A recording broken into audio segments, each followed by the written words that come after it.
tell me a little bit about who you are. For those of you that don't know me, my name's Jason Tomlinson. I am the owner and a coach at Crossfit Uprising. I've been in the CrossFit world for just over 12 years, from a coach to a head coach to a programmer to an athlete to now owner. This is where we're at right here. As you can see, we're sitting in the gym right now. How long has CrossFit Uprising been in this space? We decided to open in August of 2022. We had the doors open a few months before that for some free classes to try to, get people to come in, have some fun, enjoy, the community we were trying to build. But actual doors opening was the end of August in 2022. What made you want to open up your own gym?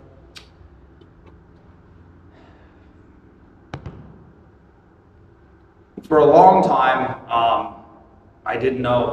me and my wife we talked about, we really didn't want to own a gym. We just wanted to be the coach, the programmer. I don't have a business background at all. So it really wasn't on the radar until right before COVID, we had talked about it, and then COVID shut us down. We decided to put it on hold and then come out of COVID, and I'd done a podcast with a business partner that I have now in this business, and everybody was like, you should write a book, and I decided to try to write a book, and I realized I was kind of a boring writer. So I talked to my wife one day, and we were on the phone, and she was like, why don't you just put it together, your plan together, and open your gym. So I went to a couple of guys that I know, some mentors that I was just going to ask to be business partners or business mentors for me. And one of them reached back out the next day and wanted to help me. So I went with him, and we talked about it, and then I went to another guy, a really good friend of mine, and talked to him, and they were all in. They were, hey, let's do this. In the grand scheme of things, why? And it sounds I always say it sounds so cliche to say this, but I really, really do just want to help people. I spent so much time taking when I was younger, being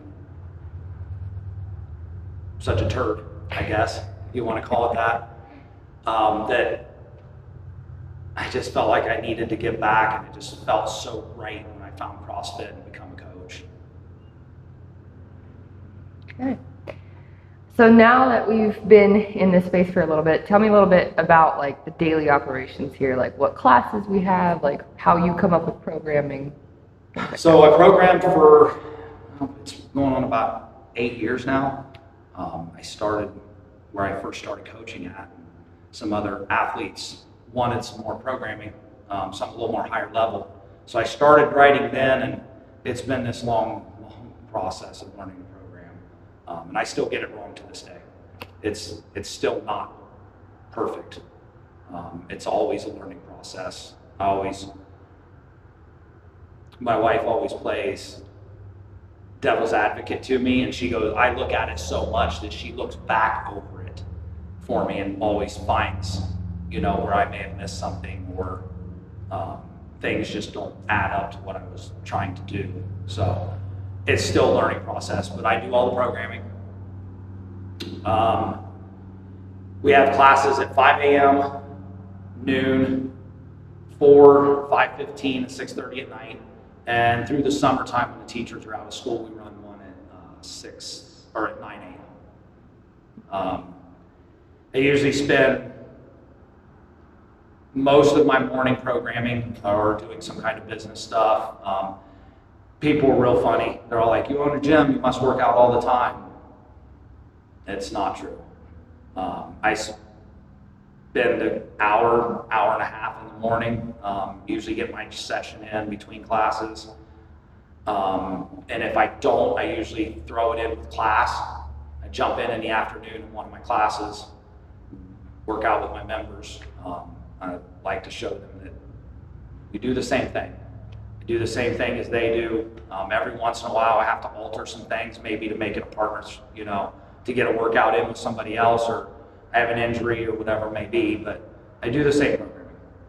I don't do nothing special.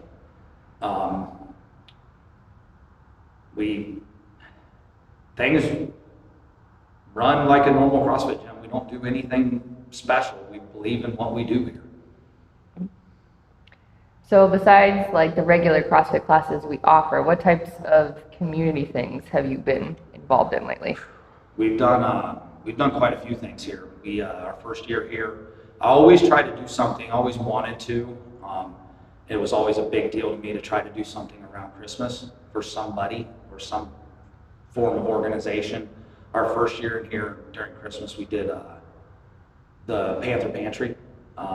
We usually run on a Saturday, usually run like a mini in-house competition, kind of give people the feeling of competing that don't really want to go outside of the gym and compete. So we usually design a full morning of some workouts for people to do. We bust them up into groups in here. Everybody judges everybody. We did Panther Pantry the first year. We did clothing this year for Christmas. Had everybody do a closet clean out, ready to clean out your closet and your drawers at your house of your clothes and old stuff. We did all that, put a whole pile of clothes and went and delivered them to a couple different organizations for homeless and so forth. I had somebody approach me not too long ago about doing their Goodwill, I think it is doing a round table to help people out. They were talking about maybe getting me involved into that on the back end from being somebody that has done prison time. So that way I can, somebody getting out of prison maybe needs some help back being reintegrated and maybe have a place to come when they want to work out. We've been trying to work with the core system to hold a juvenile program for kids that, trauma background or in need of an outlet of some kind. There's just all kinds of outlets that we can go through. We got a few more that we're trying. We've been working with a member who started a sub-organization called the Bruce Wad for veterans.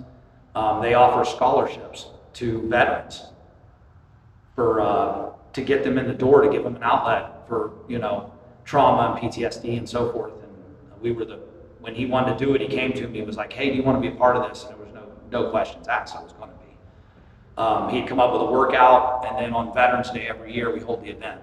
And that event is to raise money for them to pay for their scholarships when they find veterans that are in need of that scholarship fund. So. Awesome. All right, well, you've seen a lot of success for the gym so far as growth goes, and for members that have come in the door less than 2 years of being open. What do you contribute that to?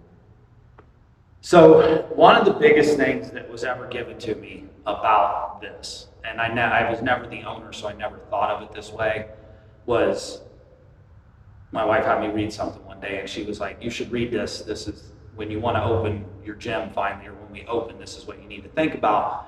And that one sentence, that one thing they said changed everything. Your phone. Okay. And that one thing just changed everything. And it was like, I'm not the community. I developed the culture, and the members that are in there will be the community.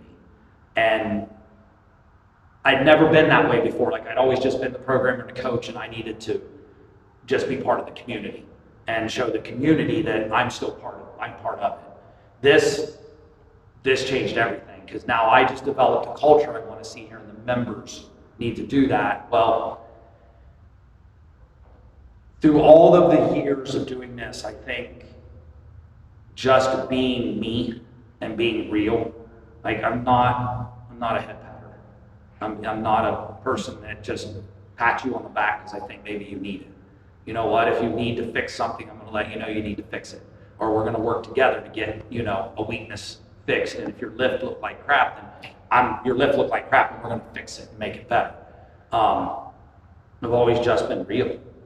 And I contribute people coming here and joining this place to that. They followed me after years of not being in a gym and coaching.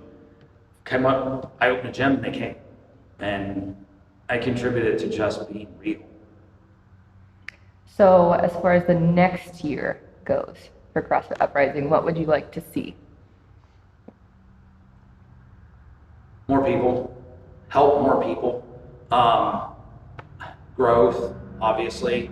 Like I'm twofold now. Like I'm on the side of I want people to come to the door and I want people to move. I want people to get better. I want to help people with whatever their goal may be. And from the business side, I still want my business to grow too, right? I still want to see business growth. So as far as business growth goes, what's the next step for us at CrossFit Uprising? So everyone not everybody, but majority of the members that have joined in the last probably 3 months I'd say 80-85% of those members have all went to one class. They're like, hey, we're going to 5 a.m. I need to go to 5 a.m. because I need to get to work and my day is done. I'm out of the way. But other classes have grown too. And this place, as somebody told me the other day, has served its purpose. And it's time to move on. So we ventured out and we know we needed a new place and we found one. We found a building that is twice the size of this because for one, safety reasons, we need more room. For growth reasons, we need more room. And it took me a week or so to really, really grasp that it could happen. But we finally after a few classes that were pretty big, because I'm not a fan of capping. I don't like capping classes. I think if you need to come to that one's class, that you need to come, that's your class. So I just thought, you know what, it's time to move on. So we went less than about a minute from this facility. We're going to keep it on this end of town. We found a new place. So we are going to move. What's like the time frame for that? Do you have an idea? Right now, tentatively, we are looking at moving in the last week of June and being in and open in the first week of July. Awesome. So what plans do you have for the new space? What's the goal there? All kinds of them. I always say it's more space for more fun activities. And I know people, they're really weird about me using the word fun. So, but it is. We're going to try it. It just opens up many opportunities. It opens a lot of opportunities where if people are looking at us now and they're like, hey, that class, I need to go to that class and I want to go to that class, but I'm not going because it's too full. Or people are coming and they're like, I'm not going anymore because the classes just get too big. We won't have that issue anymore. There's a lot of space in this next space to accommodate everybody.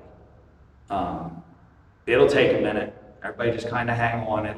It'll be a little rough start for us to make sure everything gets moved, but we're not planning on missing anything. We plan on trying to keep programming and classes going, maybe except for a couple when we move. Open, but we plan on getting this thing going. I have a team. I have a team around me that's second to none, from my wife to all three of my coaches. It's going to work. We're going to make this happen. So just hang in there. If you've had people talk to you and they're doubting it because of space or because it doesn't look like we have it, tell them, hang on, bring them. We're coming. So we're gonna get there. All right, everybody, stay tuned.